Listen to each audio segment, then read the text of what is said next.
जय हिंद दोस्तों, मैं राजकुमार आप सभी का स्वागत करता हूं ज्ञानपीठ जीके पॉइंट के इस यूट्यूब चैनल पर। दोस्तों आइए शुरू करते हैं एसएससी CHSL 10+2 जो एग्ज़ाम है आपका, तो उसके लिए जो जीके का मॉक टेस्ट है। दोस्तों आज से जो एसएससी जीडी की मॉक टेस्ट सीरीज़ थी वो मैं बंद करता हूं और कोई एनालिसिस भी नहीं आएगा जीडी का। मैं अब मेन फोकस करूंगा आपका 10+2 एग्ज़ाम के ऊपर, और इसके साथ साथ मैं स्टैटिक जीके के भी मॉक टेस्ट लेके आया करूँगा। स्टैटिक जीके बहुत इंपॉर्टेंट है, ये मेरा फेवरेट सब्जेक्ट है। इस पे जैसे आप सब जानते हैं कि मेरी स्पेशलिटी स्टैटिक जीके की है। मैं ऑलरेडी स्टैटिक जीके का ही टीचर हूँ।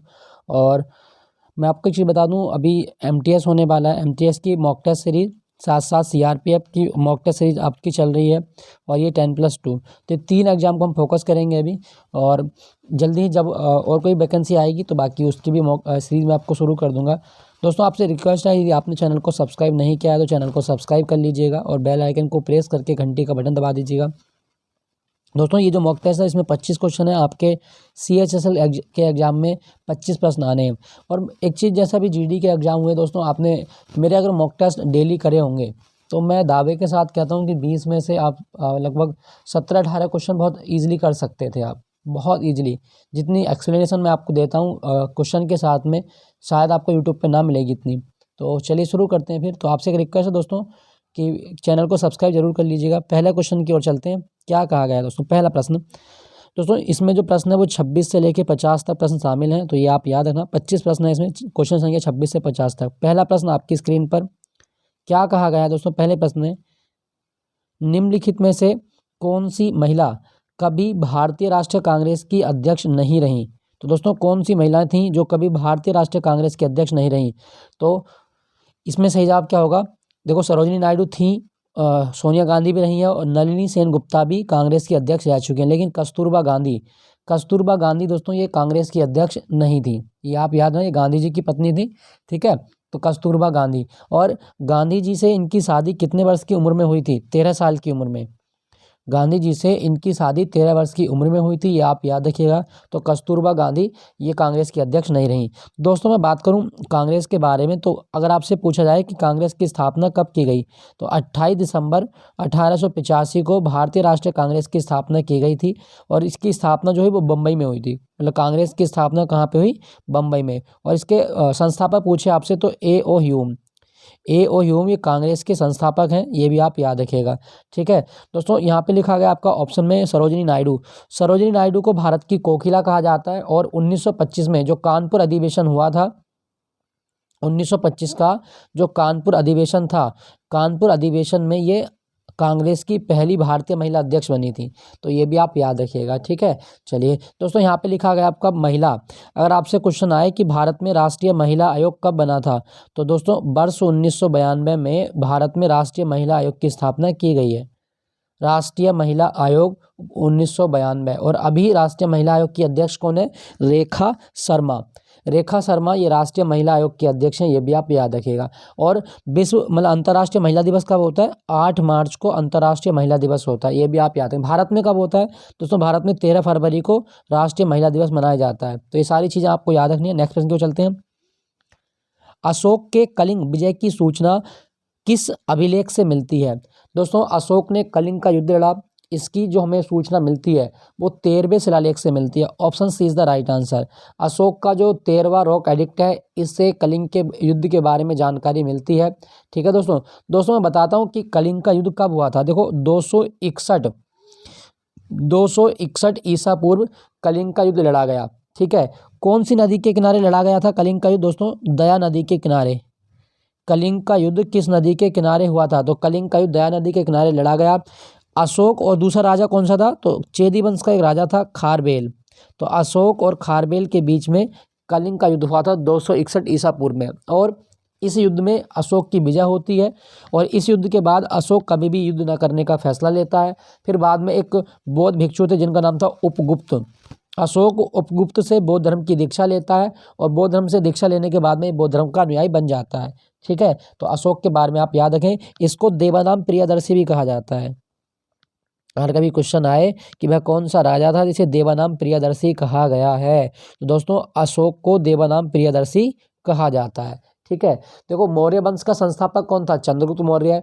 चंद्रगुप्त मौर्य के बाद में बिंदुसार, और बिंदुसार के बाद में अशोक, और अशोक के बाद में उसका बेटा कुणाल गद्दी पर बैठता है। तो ये सारी चीज़ें आपको याद रखनी है। दोस्तों अगर आपसे पूछा जाए ना कि अशोक के शिलालेखों की लिपि किसने पढ़ी है, अशोक के शिलालेखों की लिपि पढ़ी है जेम्स प्रिंसेप ने। जेम्स प्रिंसेप के द्वारा अशोक के शिलालेखों की लिपि पढ़ी गई है, याद रखना। जेम्स प्रिंसेप 1837 में अशोक के शिलालेखों को पढ़ने वाला पहला व्यक्ति है। क्लियर है दोस्तों? तो ये आप याद रखिएगा। तो कलिंग का युद्ध 13वें शिलालेख में इसका उल्लेख है। क्लियर। नेक्स्ट प्रश्न की ओर चलते हैं। नेक्स्ट प्रश्न आपका क्वेश्चन संख्या 28 क्या कहा गया है? महात्मा गांधी काशी विद्यापीठ के प्रांगण में स्थित भारत माता मंदिर का निर्माण किसने करवाया था? दोस्तों भारत माता मंदिर ये वाराणसी में है और इसका निर्माण करवाया था शिव प्रसाद गुप्त ने। शिव प्रसाद गुप्त ने इसका निर्माण करवाया था और भारत माता मंदिर की नींव जो रखी थी मतलब वो महात्मा गांधी ने रखी थी। तो ये आप याद रखिएगा कि भारत माता मंदिर का निर्माण किसने करवाया था? शिव प्रसाद गुप्त ने। और ये कहाँ पर है? काशी विद्यापीठ जो वाराणसी में है वहाँ पे। दोस्तों यहाँ पे लिखा गया ऑप्शन में महात्मा गांधी।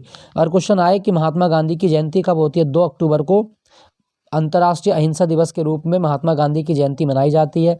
ठीक है दोस्तों गांधी जी के बारे में ना एक चीज़ याद रखिएगा कि महात्मा गांधी जो हैं इनकी आत्मकथा का नाम क्या है? सत्य के साथ मेरे प्रयोग इनकी आत्मकथा है, ये भी आप याद रखना। और महात्मा गांधी को महात्मा की उपाधि किसने दी थी? रविंद्रनाथ टैगोर ने। रविंद्रनाथ टैगोर ने महात्मा गांधी को महात्मा की उपाधि दी थी, ये भी आप याद रखना। ठीक है दोस्तों, इनको राष्ट्रपिता कहा जाता है और राष्ट्रपिता कहा था सुभाष चंद्र बोस ने। क्लियर। तो ये आपसे पूछा गया था कि काशी विद्यापीठ जो है ये किसने बनवाया था? मतलब शिव प्रसाद गुप्त ने। नेक्स्ट प्रश्न है आपका, गंगा नदी का प्रवाह प्रतिरूप निम्नलिखित में से किस प्रकार का है? दोस्तों गंगा नदी का जो प्रवाह प्रतिरूप है ये कैसा है? सही जवाब होगा दोस्तों वृक्षाकार प्रतिरूप है। गंगा नदी का जो प्रवाह प्रतिरूप है वो वृक्षाकार है। दोस्तों गंगा नदी कहाँ से निकलती है? देखो यहाँ पे 2 तरह के क्वेश्चन बनते हैं। अगर पूछे कि गंगा नदी कौन से हिमनद से निकलती है तो वो है आपका गंगोत्री ग्लेशियर। उत्तराखंड में है गंगोत्री ग्लेशियर, तो गंगोत्री से निकलती है गंगा। लेकिन गंगा नदी 2 नदियों की संयुक्त धारा है। कैसे कैसे? देखो आपने नाम सुना होगा देवप्रयाग का। देवप्रयाग में 2 नदियों का संगम होता है, एक अलकनंदा और एक भागीरथी। एक अलकनंदा प्लस भागीरथी।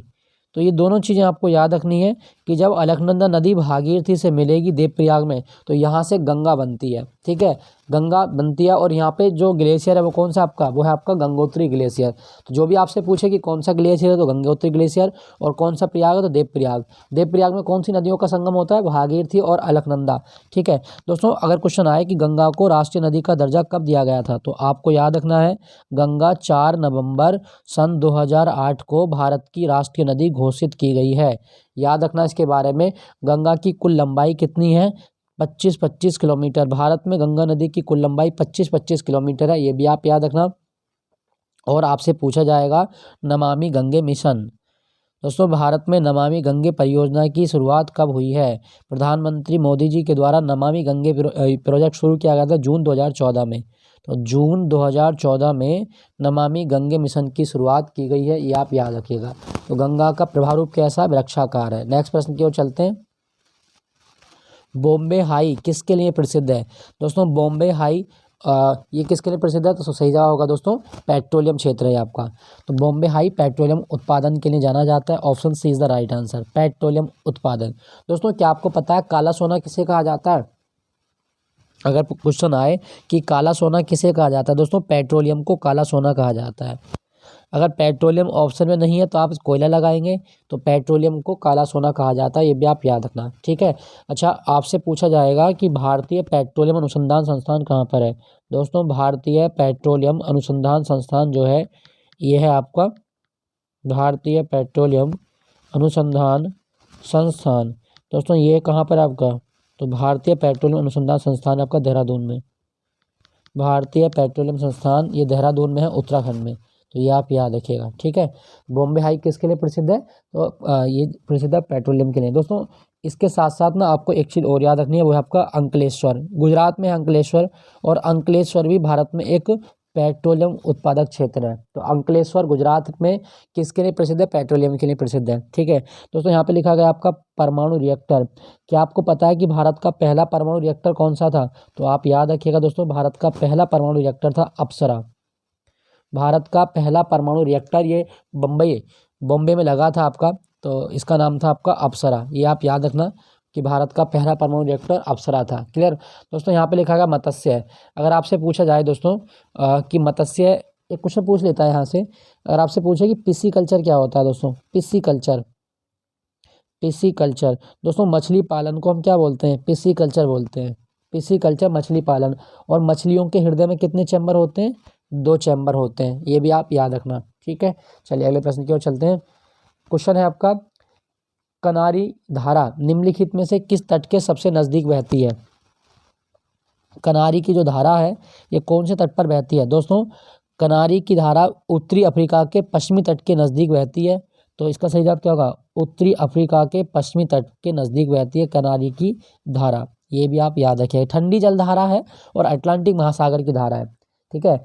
कौन सी कैसी आपकी ठंडी जल धारा है, ये भी आप याद रखना। और कौन से महासागर की है, अटलांटिक महासागर की जल धारा है, याद रखना इसके बारे में, अटलांटिक महासागर, ठीक है। तो ये आपका जवाब हो जाएगा, ठंडी जल धारा है कनारी की धारा और अटलांटिक महासागर में बहती है। नेक्स्ट प्रश्न की ओर चलते हैं।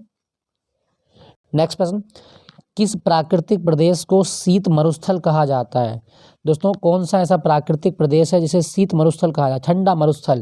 दोस्तों देखो, मरुस्थल का मतलब क्या होता है दोस्तों, मरुस्थल का मतलब है रेत होना, तो नहीं। मरुस्थल का मतलब है एक ऐसा क्षेत्र जहाँ पे वर्षा एक सामान्य स्तर से कम होती है, तो उसको आप क्या बोलेंगे, मरुस्थलीय क्षेत्र बोलेंगे। तो कौन सा है जिसको शीत मरुस्थल बोलते हैं, तो दोस्तों टुंड्रा। टुंड्रा प्रदेश को शीत मरुस्थल कहा जाता है, आप याद रखिएगा। टुंड्रा एक बायोम है जहाँ वृक्षों की वृद्धि, कम तापमान और जो मौसम के कारण जो होता है वो क्या होता है, वहाँ वनस्पति देखने को नहीं मिलती है, ठीक है। तो ये आप याद रखिएगा कि टुंड्रा प्रदेश को शीत मरुस्थल कहा जाता है, ठीक है। दोस्तों मैं आपको एक चीज़ बता दूं, यहाँ पे लिखा गया मरुस्थल। अगर आपसे पूछा जाए कि जीरोफाइट क्या होते हैं, जीरोफाइट क्या होते हैं, तो दोस्तों मरुस्थल में उगने वाले पौधे जीरोफाइट कहलाते हैं। कभी क्वेश्चन आए कि जीरोफाइट क्या है, ऐसे पौधे जो मरुस्थल में उगते हैं उनको जीरोफाइट बोलते हैं, ठीक है। और भारत में भी एक ठंडा रेगिस्तान है दोस्तों, भारत में जो लद्दाख है ना, लद्दाख को ठंडा रेगिस्तान कहा जाता है, तो ये भी आप याद रखिएगा। क्लियर। नेक्स्ट प्रश्न की ओर चलते हैं। निम्नलिखित में से भारत में यहाँ महिलाओं के लिए आरक्षण की व्यवस्था है दोस्तों, महिलाओं के लिए आरक्षण की व्यवस्था कहाँ पर की गई है, तो इसका सही जवाब क्या होगा, पंचायती राज संस्थाओं में महिलाओं के लिए आरक्षण की व्यवस्था की गई है, ये भी आप याद रखिएगा। और कुल सीटों का 1/3 जो मतलब सीटें होती है वो महिलाओं के लिए आरक्षित की जाती हैं, ये भी आप याद रखना। 1/3 सीटें महिलाओं के लिए रिजर्व होती हैं। दोस्तों यहाँ पे लिखा गया आपका पंचायती राज के बारे में बात करूँ तो हमारी संसद ने 73वां संविधान संशोधन किया था।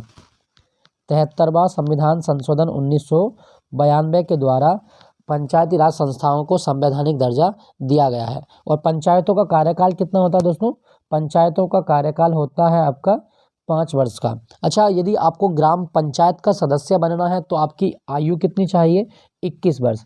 दोस्तों यदि आप ग्राम पंचायत के सदस्य बनना चाहते हैं तो आप 21 साल की एज होनी चाहिए आपकी, ये आप याद रखना। लेकिन ग्राम सभा के लिए 18 साल, ग्राम सभा ही ग्राम पंचायत का चुनाव करती है, ये भी आप याद रखना। और भारत में पंचायती राज व्यवस्था जो है ये कितने स्तर की है दोस्तों, भारत में पंचायती राज व्यवस्था 3 स्तर की है। तीनों स्तर आपको याद रखने हैं, ग्राम पंचायत, ब्लॉक समिति और जिला पंचायत।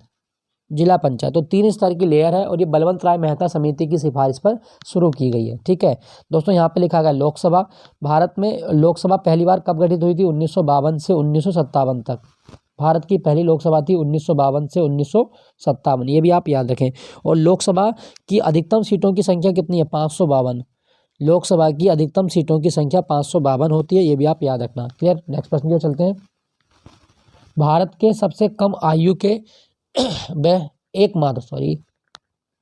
एकमात्र निर्विरोध चुने जाने वाले राष्ट्रपति कौन थे दोस्तों, सबसे कम आयु में राष्ट्रपति बने और निर्विरोध बने थे तो वो थे आपके भारत में निर्विरोध राष्ट्रपति चुने जाने वाले व्यक्ति Neelam Sanjiva Reddy. Option B is the right answer, Neelam Sanjiva Reddy.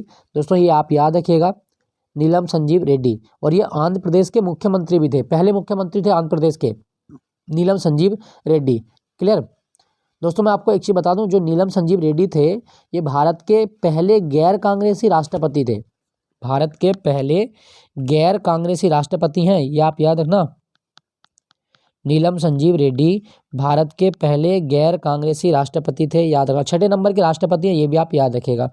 दोस्तों अगर आपके एग्जाम में क्वेश्चन आए कि भारत के राष्ट्रपति बनने के लिए न्यूनतम आयु कितनी चाहिए, दोस्तों भारत के राष्ट्रपति बनने के लिए 35 वर्ष की कम से कम आयु आपको होनी चाहिए।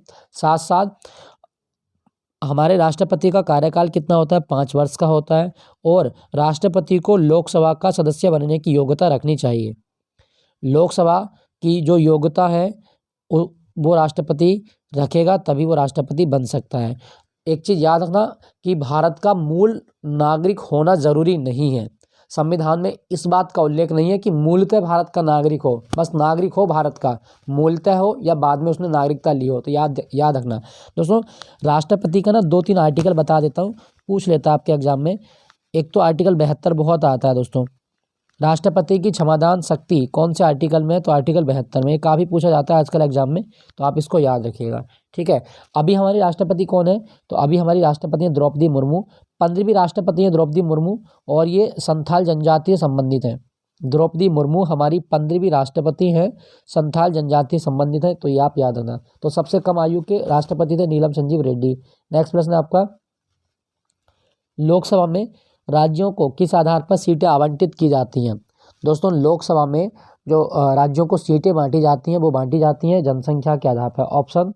Option D is the right answer. जनसंख्या के आधार पर बांटी जाती हैं, ठीक है। परिसीमन होता है, परिसीमन करने के बाद में क्या होगा कि लोकसभा की सीटें या जो विधानसभा की सीटें वो निर्धारित कर दी जाती हैं। क्लियर है दोस्तों, ये भी आप याद रखना।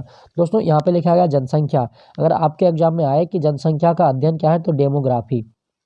जनसंख्या का अध्ययन क्या कहलाता है दोस्तों, डेमोग्राफी जनसंख्या का अध्ययन कहलाता है। और विश्व जनसंख्या दिवस हर साल 11 जुलाई को मनाया जाता है। क्लियर हुआ, याद रखिएगा। नेक्स्ट प्रश्न आपका, जिस वस्तु बाजार में केवल एक क्रेता तथा एक विक्रेता हो, मतलब एक खरीदने वाला और एक बेचने वाला हो, तो ऐसी बाजार को क्या बोलेंगे दोस्तों, ऐसी बाजार को बोलते हैं द्विपक्षीय एकाधिकार। जिस बाजार में केवल एक क्रेता व एक विक्रेता होता है उसे द्विपक्षीय बाजार कहा जाता है, याद रखिएगा, ठीक है। दोस्तों क्या आपको पता है कि भारत में बाजार को रेगुलेट कौन करता है, कौन सी संस्था है जो भारत में बाजार को रेगुलेट करती है, तो आपको याद रखना सेबी।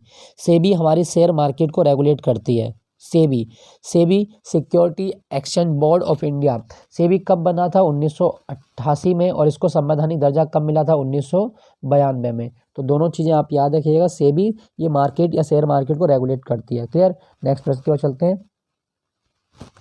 रुपये का अवमूल्यन संकल्पित लक्ष्य है। दोस्तों रुपये का अवमूल्यन, देखो अवमूल्यन का मतलब क्या होता है कि मुद्रा का मूल्य अब कम कर रहे हैं, जानबूझ के मुद्रा का मूल्य घटा रहे हैं, तो मुद्रा का मूल्य गिरना अवमूल्यन कहलाता है। अब दोस्तों इसका फायदा क्या होता है और इसका नुकसान क्या है। देखो जब रुपये का मतलब आपने अवमूल्यन कर दिया तो रुपये की वैल्यू घट गई। अब वैल्यू जब घट गई तो चीज़ें क्या हो गई, सस्ती हो जाती हैं। सामान क्या होगा दोस्तों, सामान हो गया सस्ता। अब आप बताओ जब सामान सस्ता हो गया तो जनता या जो लोग हैं वो सस्ते सामान को ज़्यादा जल्दी खरीदते हैं। कि एक बिस्किट का पैकेट 50 रुपये का है, एक वही बिस्किट का पैकेट 5 रुपये का है, तो आप किसको खरीदोगे, 5 वाले को, है ना। मतलब जब भी अवमूल्यन होता है मुद्रा का मूल्य कम होता है, और मुद्रा का मूल्य कम होगा तो चीज़ें सस्ती होंगी, सस्ती चीज़ें होंगी तो लोग ज़्यादा खरीदेंगे, और ज़्यादा खरीदेंगे तो निर्यात क्या होगा, हम ज़्यादा करेंगे। जब मतलब मांग बढ़ेगी चीज़ों की तो हम वस्तुओं को ज़्यादा बनाएंगे, तो इससे हम क्या करेंगे, निर्यात को बढ़ावा देते हैं, निर्यात को बढ़ावा देंगे। साथ साथ जब निर्यात को बढ़ावा देंगे तो हमें विदेशी मुद्रा मिलेगी। जब हमारा सामान अंतर्राष्ट्रीय बाजार में पहुंचेगा तो हमें विदेशी मुद्रा मिलेगी। ठीक। अब दोस्तों इससे एक चीज़ क्या होगी, जब हम खुद चीज़ें बनाएंगे तो हम क्या दूसरे देशों से चीज़ें लेंगे, बिल्कुल नहीं लेंगे। तो इससे हम आयात को रोक सकते हैं, आयात को कम कर सकते हैं, और ये सारे ऑप्शन आपके सही हो जाएंगे। तो रुपये का मूल्यन निर्यात को बढ़ावा देता है, आयात इससे महंगा हो जाता है, विदेशी मतलब मुद्रा की प्राप्ति होती है। तो सारी चीज़ें आप याद रखिएगा। अच्छा, भारत में पहली बार रुपये का मूल्यन कब हुआ था, 1949 में। भारत में रुपये का पहली बार अवमूल्यन जो हुआ वो 1949 में हुआ था, ये आप याद रखिएगा। ठीक है दोस्तों, आपके लिए एक प्रश्न है, आपको बताना रुपये का ये जो संकेत है ये भारत सरकार ने कब स्वीकार किया था। रुपये का संकेत ये भारत सरकार ने कब स्वीकार किया था, आप लिख के बताइए कमेंट में। चलिए अगले प्रश्न की ओर चलते हैं। क्वेश्चन है, वायु में ध्वनि की चाल 300 32 मीटर प्रति सेकंड है। यदि दाब बढ़ाकर दोगुना कर दिया जाए तो ध्वनि की चाल पर क्या प्रभाव पड़ेगा? दोस्तों पहले तो आप याद रखिएगा कि ध्वनि की चाल पर दाब का कोई भी प्रभाव नहीं पड़ता, ठीक है। ताप का प्रभाव पड़ता है लेकिन दाब का कोई भी प्रभाव नहीं पड़ता। मतलब 332 मीटर पर सेकंड थी तो ये 332 मीटर पर सेकंड ही रहेगी, दाब का कोई भी प्रभाव नहीं पड़ेगा ध्वनि की चाल पर, याद रखना दोस्तों। अच्छा, आपसे पूछा जाए कि मानव के कान पर ध्वनि का प्रभाव कितने समय तक रहता है? दोस्तों मानव के कान पर ध्वनि का प्रभाव 1/10 सेकंड तक रहता है, याद रखिएगा इसके बारे में। 1/10 सेकंड तक मानव के कान पर ध्वनि का प्रभाव रहता है। क्लियर? नेक्स्ट प्रश्न क्यों चलते हैं। अच्छा, आपके लिए एक क्वेश्चन ये है कि यदि हम चंद्रमा पर बम फोड़ दें, चंद्रमा पर विस्फोट कर दें तो हमें विस्फोट की आवाज़ नहीं सुनाई देती, क्या कारण है? क्या कारण है कि चंद्रमा पर हमें बम फोड़ने की आवाज़ नहीं सुनाई देती? कमेंट में लिख के बताइएगा। चलिए अगले प्रश्न की ओर चलते हैं। किसी द्रव का उसके क्वथनांक से पूर्व उसके बाष्प में बदलने की क्रिया को क्या कहा जाता है? देखो, द्रव का उसके क्वथनांक से पूर्व बाष्प में बदल गया तो बाष्प में बदलने की क्रिया क्या हो गई? दोस्तों बाष्प में बदलने की क्रिया हो गई बाष्पीकरण। किसी द्रव का उसके क्वथनांक से पूर्व बाष्प में बदलने की क्रिया बाष्पीकरण कहलाती है, ये भी आप याद रखना। क्वथनांक जितना कम होगा बाष्पन की क्रिया उतनी तेज होगी, याद रखना। क्वथनांक और बाष्पन में उल्टा संबंध है। क्वथनांक कम यानी कि बॉइलिंग पॉइंट जितना कम है उसका उसका जो मतलब वेपर पॉइंट है, मतलब बाष्पीकरण है, वो आपका उतना ही ज़्यादा होगा। तो ये आप याद रखो, क्वथनांक और बाष्पीकरण में उल्टा रिलेशन होता है। क्लियर? नेक्स्ट प्रश्न की ओर चलते हैं। कैमरे में किस प्रकार के लेंस का प्रयोग किया जाता है? दोस्तों कैमरे में जो लेंस प्रयोग होता है वो होता है आपका उत्तल लेंस। कैमरे में प्रयोग होने वाला लेंस उत्तल लेंस होता है। कैमरे हो गए, दूरबीन हो गए, ये सारी चीज़ें आप याद रखिएगा, ठीक है। और इसको इंग्लिश में क्या बोलते हैं? कॉन्वेक्स, कॉन्वेक्स बोलते हैं इसको, कॉन्वेक्स लेंस। क्लियर दोस्तों? ये हमेशा ना इसकी फोकस दूरी जो होती है वो माइनस प्लस में होती है। उत्तल लेंस की फोकस दूरी हमेशा प्लस में होती है, ये भी आपको याद रखना है। और साथ साथ ये वास्तविक बड़ा व उल्टा दिखाई देता है, मतलब पृथ्वी में इसमें वास्तविक दिखाई देगा और उल्टा दिखाई देगा। नेक्स्ट प्रश्न की ओर। मानव शरीर के किस अंग में लसिका कोशिकाएं बनती हैं? मानव शरीर में लसिका कोशिका कहाँ बनती हैं बताइए दोस्तों। तो इसका सही जवाब क्या होगा दोस्तों? लसिका कोशिका जो बनती है दोस्तों वो बनती है हमारी दीर्घ अस्थि में। मानव शरीर में दीर्घ अस्थि में लसिका कोशिकाएं बनती हैं। लसिका कोशिका की संरचना दोस्तों प्लाज्मा के समान होती है, ये भी आप याद रखना। और इसमें श्वेत रक्त कणिकाएं पाई जाती हैं। क्लियर? ये भी आप याद रखिएगा। अच्छा दोस्तों, यहाँ पे लिखा गया आपका इस यकृत। अगर क्वेश्चन आए, यकृत को बोलते हैं लीवर। लीवर मानव की सबसे बड़ी ग्रंथि कौन सी है? वो लीवर होता है। ये यूरिया को संश्लेषित करता है, यहाँ पे यूरिया का संश्लेषण होता है। साथ साथ जो मतलब हमारे विषैले पदार्थ हैं भोजन के, वो कहाँ पे इकट्ठे होते हैं? तो लीवर में इकट्ठे होते हैं विषैले पदार्थ, ये भी आप याद रखिएगा। और लीवर जो होता है इसकी मैक्सिमम रीजनरेटिव पावर होती है, मतलब पुनर्योजन क्षमता सबसे ज़्यादा होती है लीवर में, ये भी आप याद रखिएगा। क्लियर? और ये हमारे शरीर से जो हानिकारक नाइट्रोजन अपशिष्ट है इसको निकालने में भी सहायता करता है, तो ये भी आप याद रखें। दोस्तों मैं आपको एक शब्द बता देता हूँ, एनाटॉमी। एनाटॉमी क्या है? दोस्तों कभी क्वेश्चन आए कि एनाटॉमी क्या है, तो मानव शरीर की संरचना एनाटॉमी कहलाती है। मानव शरीर की संरचना एनाटॉमी कहलाती है, ये भी आप याद रखना। क्लियर?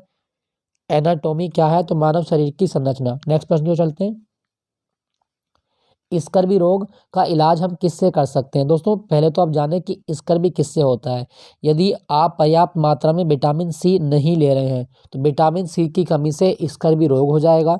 और जब स्कर्वी रोग होता है तो आपके जो मसूड़े होते हैं उनसे खून आने लगता है, मुंह से बदबू आनी स्टार्ट हो जाएगी और आपके जो लिप्स हैं इसके कोने फटने लगते हैं, है ना, लिप्स के कोने फटने लगेंगे, मतलब किलोसिस हो जाएगा आपको। तो स्कर्वी रोग को अगर दूर करना है तो आपको विटामिन सी खाना पड़ेगा। और विटामिन सी आंवले में पर्याप्त मात्रा में पाया जाता है। विटामिन सी आंवले में पर्याप्त मात्रा में पाया जाता है, आप याद रखना, ठीक है। और विटामिन सी का एक काम पता क्या है? विटामिन सी हमारे शरीर में आयरन की खपत भी करता है। आयरन के पाचन में सहायक होता है विटामिन सी। और इसका रासायनिक नाम क्या है? एस्कॉर्बिक अम्ल। विटामिन सी का रासायनिक नाम क्या है? एस्कॉर्बिक अम्ल। विटामिन सी को एस्कॉर्बिक अम्ल कहा जाता है, ये आप याद रखिएगा। क्लियर है दोस्तों? और विटामिन सी जो है दोस्तों ये हमारे शरीर में स्टोर नहीं हो सकता। क्यों नहीं हो सकता? क्योंकि ये जल में घुलनशील है। और ये जल में घुलनशील होने के कारण क्या होता है कि ये हमारे मूत्र के रास्ते बाहर निकल जाता है। विटामिन बी और सी हमारी बॉडी में सिंथेसाइज नहीं हो सकते। क्लियर? तो ये भी आप याद रखना, आंवले में विटामिन सी होता है। नेक्स्ट आपका शरीर के आंतरिक अंगों का परीक्षण किस उपकरण द्वारा किया जाता है? दोस्तों शरीर के आंतरिक अंगों का परीक्षण एंडोस्कोपी से किया जाता है। Option C is the right answer, endoscopy. दोस्तों यहाँ पे लिखा गया कार्डियोग्राम हमारे हार्ट की जो बीट है उसको चेक करने के लिए प्रयोग करते हैं कार्डियोग्राम, तो ये भी आप याद रखिएगा। ठीक है दोस्तों, जब एंडोस्कोपी की जाती है तो क्या आपको पता है कि किसकी टैबलेट खिलाई जाती है? दोस्तों एंडोस्कोपी करने से पहले आपको सलाह दी जाएगी कि आप पानी पिएं और आपको एक टैबलेट खिला दी जाएगी बेरियम सल्फेट की। बेरियम सल्फेट की टैबलेट खिलाई जाती है। तो ये क्वेश्चन ऑलरेडी लोअर पीसीएस के मेंस में आ चुका है कि आंतरिक अंगों का परीक्षण करने में किसकी टैबलेट खिलाई जाती है? बेरियम सल्फेट की। याद रखिएगा, ये क्वेश्चन आपके एग्जाम में कभी आए तो आपको याद रखना है। ठीक है, endoscopy is the right answer. Next आपका कंप्यूटर हमेशा पूर्व निर्धारित सेटिंग के अनुसार ही चलता है जब तक कि उपयोगकर्ता कोई अन्य वैल्यू या सेटिंग इसके और पार्ट का है। तो इसमें कहा है कि जब तक कि उसमें कोई अन्य सेटिंग ना डाले, उसकी पूर्व निर्धारित सेटिंग क्या कहलाती है? मतलब कंप्यूटर में जो पूर्व निर्धारित सेटिंग होती है दोस्तों, इसको बोलते हैं हम डिफ़ॉल्ट बोलते हैं। Option B is the right answer, default कहा जाता है, याद रखिएगा। ठीक है, कंप्यूटर हमेशा पहले से निर्धारित सेटिंग के अनुसार चलता है और इस सेटिंग को हम क्या बोलते हैं? डिफ़ॉल्ट बोलते हैं। क्लियर। नेक्स्ट प्रश्न की ओर चलते हैं। भारत का राष्ट्रीय नारा क्या है? दोस्तों भारत का राष्ट्रीय नारा है आपका सत्यमेव जयते, सत्यमेव जयते। और ये मुंडक उपनिषद से लिया गया है, मुंडक उपनिषद से लिया गया है सत्यमेव जयते। ये भी आपको याद रखना है, मुंडक उपनिषद। क्लियर है दोस्तों?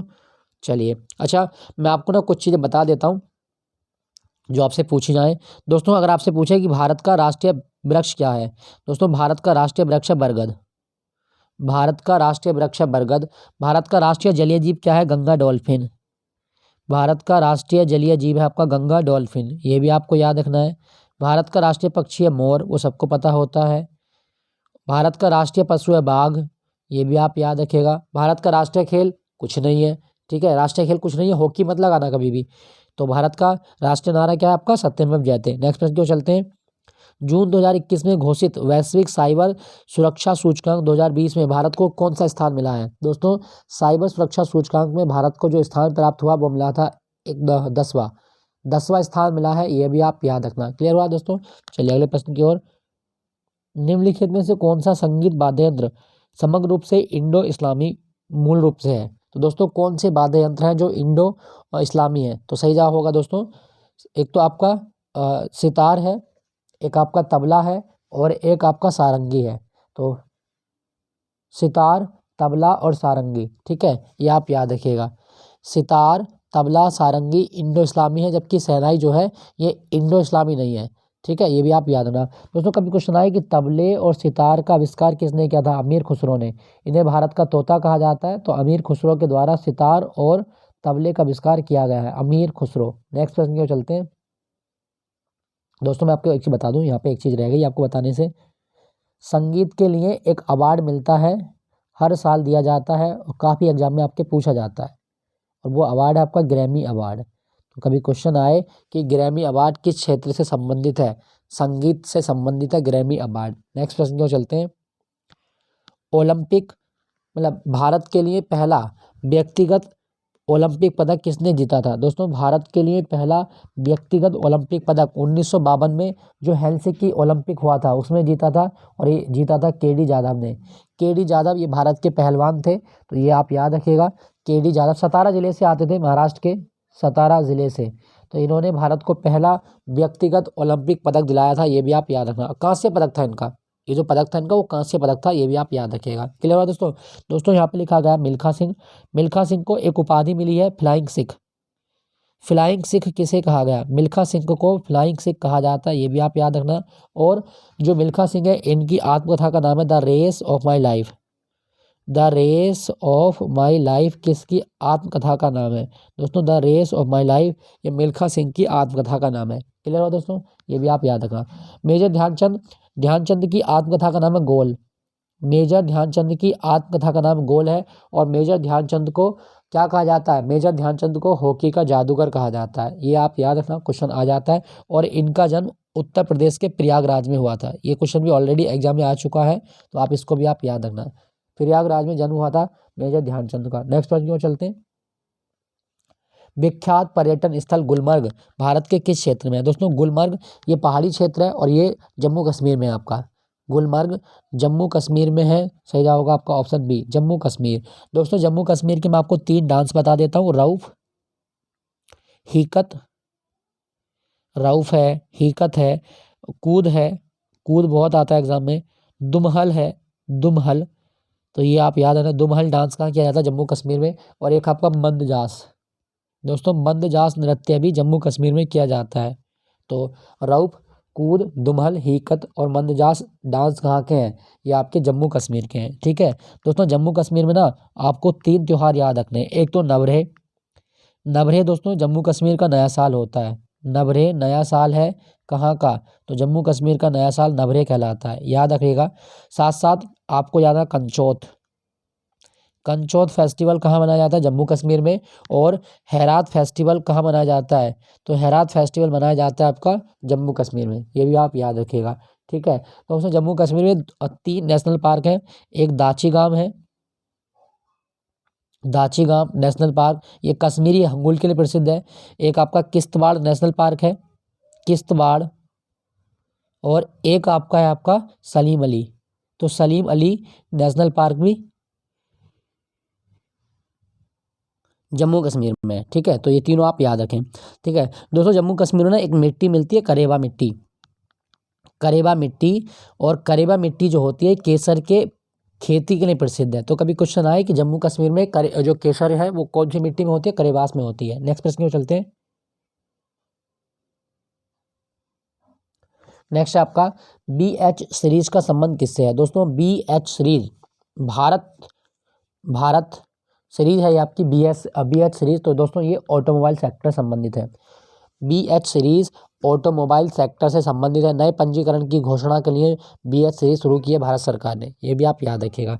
ठीक है दोस्तों, आपके लिए क्वेश्चन है, भारत में भूमि सुधार के लिए एक आंदोलन चलाया गया था, भूदान आंदोलन। भूदान आंदोलन ये किसने चलाया था और कहाँ से चलाया था? भूदान आंदोलन किसने और कहाँ से चलाया था? कमेंट में लिख के बताइएगा। तो ये था दोस्तों आज का मॉक टेस्ट, 25 प्रश्न। आई होप ये सेशन आपको अच्छा लगा होगा। अच्छा लगे तो एक लाइक कीजिएगा, चैनल को सब्सक्राइब जरूर कर लीजिएगा। और आपसे एक रिक्वेस्ट है दोस्तों कि जो भी प्रश्न पूछे गए उनके आंसर जरूर कीजिएगा। मिलता हूँ आपको अगले मॉक टेस्ट के साथ में। तो thank you for watching Gyanpeeth ji के पॉइंट।